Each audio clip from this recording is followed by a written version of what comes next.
کی فکر. ابھی مولانا فرما رہے تھے کہ علماء سے اس بستی کا پرانا تعلق ہے، علماء سے اور دینداروں سے، علماء ربانیین سے اور علماء حقانیین سے ربط اور تعلق یہ انسان کے اندر ایمان کا نور پیدا کرتا ہے اور توحید کی حقیقت پیدا کرتا ہے. ورنہ آس پاس کا جیسا ماحول تھا اس ماحول کو دیکھتے ہوئے ہونا تو کیا چاہیے تھا کہ یہاں شرک کی آماجگاہ ہوتی، یہاں کفر ہوتا، یہاں اللہ کے ساتھ شرک ہونا ہوتا، اور اس بستی کے لوگ بھی بہت سارے ان لوگوں میں بھی شامل ہوتے جو اللہ کے ساتھ دوسروں کو شریک کر رہے ہیں، اللہ کے نیک بندوں کو اور پتہ نہیں کس کس کو. لیکن علماء کی صحبت، علماء سے اچھا تعلق یہ ہمیشہ اچھا اثر چھوڑتا. اچھے علماء سے، مبارکین علماء سے آپ کا تعلق رہا ہے اور آئندہ بھی اگر رہے گا تو آئندہ نسلیں بھی توحید پر جمیں گی اور توحید پر اسی دنیا سے رخصت ہوگی. شیخ سعدی رحمۃ اللہ علیہ نے ایک جگہ بیان کیا ہے بڑے اچھے انداز سے کہ گلے خوشبو در حمام روزے رسید دست محبوب بدستم. ایک دن میں غسل خانے میں نہانے گیا، وہاں ایک مٹی میں نے دیکھی، مٹی سے خوشبو کی لپٹیں آ رہی تھی، مٹی بہت خوشبودار تھی، سونگھ کر مزہ آ گیا، لطف مل گیا. رسید دست محبوب بدستم ازو کرسی تو مشکے یا عبیرے کہ از بوئے دل آویز تو مستم. میں نے مٹی سے پوچھا تو مٹی ہے یا کچھ کو عنبر ہے، خوشبو ہے؟ تیری بہترین خوشبو سے میرے تو مسام جان معطر ہو گئے ہیں، لطف مل گیا ہے. دکھنے میں تو تو مٹی ہے لیکن تیرے اندر سے خوشبو آ رہی ہے، یہ کیا معاملہ ہے؟ تو شیخ سعدی فرماتے ہیں بگفتان گلے ناچیز بودم لیکن مدت باگل نشستم.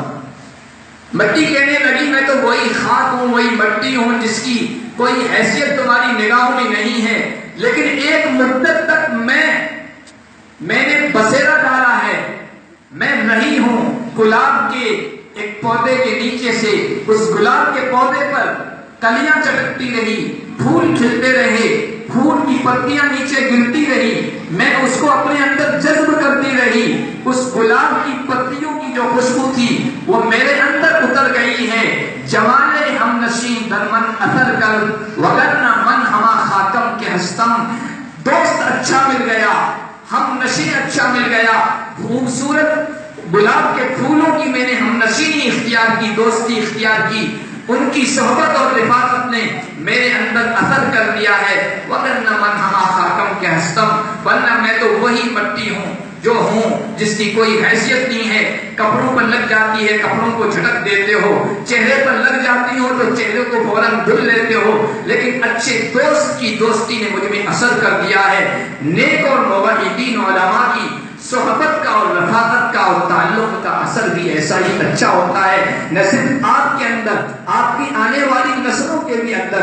اس لیے اس بات کی فکر کیجئے کہ ہم بھی اپنی زندگی میں نیکی پر رہیں گے، اللہ کی توحید پر رہیں گے، نبی پاک صلی اللہ علیہ وسلم کی محبت کے چراغ کو اپنے دلوں میں روشن کریں گے، اور یہی اسی بات کی فکر اپنی آنے والی نسلوں میں بھی پیدا کریں گے، اولاد کو بھی نیک بنانے کی کوشش کریں گے. رہا رزق کا معاملہ تو اللہ تعالیٰ اپنے کسی فرما بردار کو، کسی نیک بندے کو کبھی بھوکا نہیں مارتا ہے. قرآن کہتا ہے وَهُوَ يَتَوَلَّ الصَّالِحِينَ. اللہ اپنے فرما برداروں کا خود سرپرست ہے، اللہ خود ذمہ دار ہے، اور نہ صرف ان کا ذمہ دار ہے.